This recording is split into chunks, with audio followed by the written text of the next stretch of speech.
اعوذ باللہ من الشیطان الرجیم بسم اللہ الرحمن الرحیم۔ حضرت امیر المومنین علی ابن ابی طالب علیہ السلام کے فرامین کا مجموعہ ناج البلاغہ کا تیسرا باب باب المختار، اور باب المختار کا 60واں فرمان آپ صاحبان کی خدمت میں ہدیہ کرنے کا شرف حاصل کیا جا رہا ہے۔ وقال علیہ السلام، آپ علیہ السلام نے ارشاد فرمایا، اللسان سبعن، زبان ایک ایسا درندہ ہے، ان خلیا انہو، اگر اسے کھلا چھوڑ دیا جائے،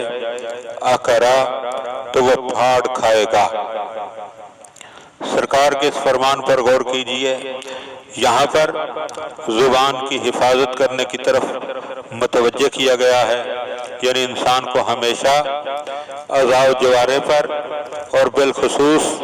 زبان پر کنٹرول ہونا چاہیے۔ مولا نے زبان کو ایک پھاڑ کھانے والا درندہ قرار دیا ہے۔ دوسری طرف ہم جب تاریخ میں دیکھتے ہیں تو حضرت لقمان کے واقعات میں جب جناب لقمان سے پوچھا جاتا ہے کہ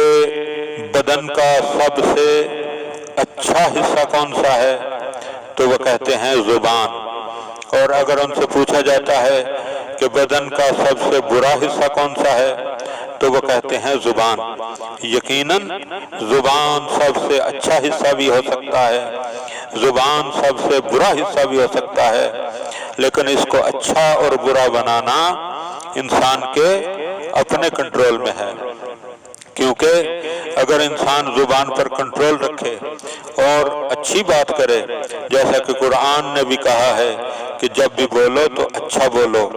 جب بھی بات کرو تو اچھی بات کرو، فرمایا قولم معروفن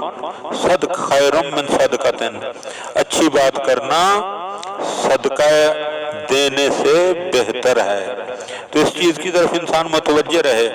ہمیشہ اپنی زبان کو کنٹرول رکھے، تاکہ انسان خود بھی محفوظ رہے اور دوسروں کو بھی تحفظ دے سکے۔ دعا ہے کہ خداوند عالم ہمیں ان چیزوں کو سمجھنے اور ان پر عمل کرنے کی توفیق عطا فرمائے۔ اللہم صلی علی محمد